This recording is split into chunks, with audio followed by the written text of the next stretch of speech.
Good morning sa inyo dyan, saan man kayo ngayon, ingat-ingat pa rin tayo, ano man yung mga ginagawa natin. Update ko lang pala yung manok mga katrabaders na inaayawan sa Malanday dahil daw maganda at saka malaki daw ang katawan. Pero hindi ko nga tinanggalan ng palong ng maayos, may mga lambi pa, at saka tainga, hindi ko na pinakinis dahil nga maliit na manok pag pinakinis pa natin. Pero inaayawan mga katrabaders. Papakita ko pala sa inyo mga katrabaders yung manok natin na inaayawan sa Malanday.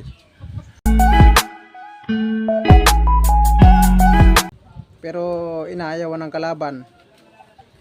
Ang gusto ng ibang mga kalaban mga katrabaders, kuan sa kanila lamang dahil magandang manok daw to. Ito na mga katrabaders ay bata pa naman to. Wala pa naman tong isang taon mga katrabaders. Ito ay nasa 9 months pa lang to. Mabilis siya pumalo mga katrabaders. Ito yung paa niya. Ito hindi to kabig mga katrabaders. Yung isa lang ang kabig. Pero ayaw labanan ng parehas. Umaayaw yung kalaban.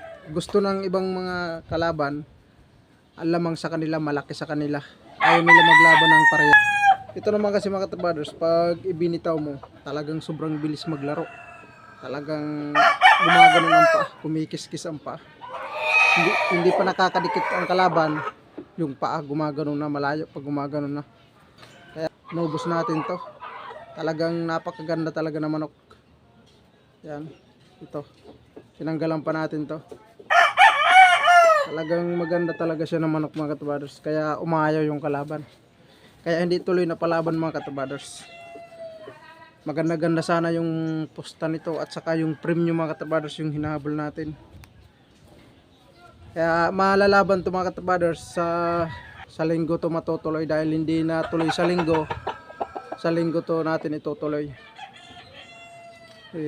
Si Utol kasi yung nagdala nito dun sa sabungan, tapos paparisa ng isang manok na galing dito sa amin na si 7 months pa lang yun mga katrabaders, ipapares dito. Mga medium station lang sila mga katrabaders, hindi naman sila kalakihan ng mga manok. Yan, ganito lang mga kuha nila. Yan.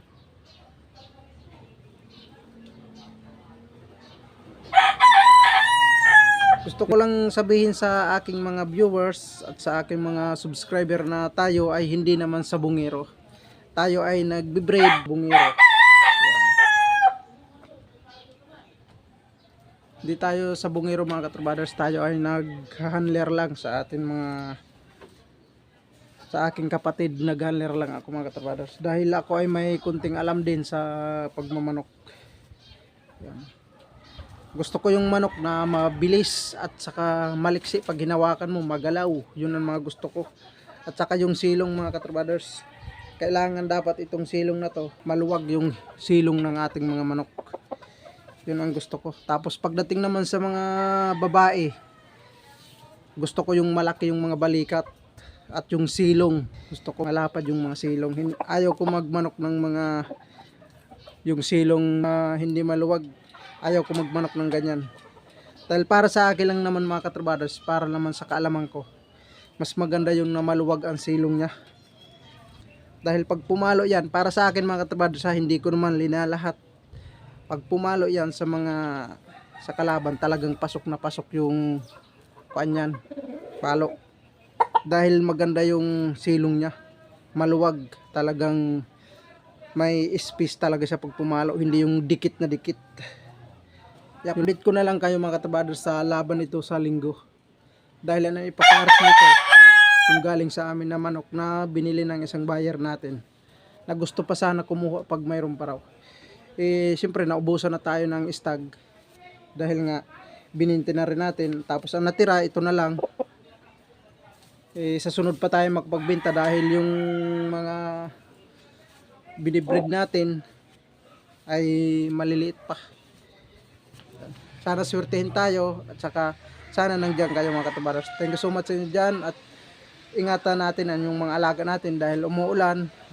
Gawin natin yung makakaya natin, i-vitamins natin.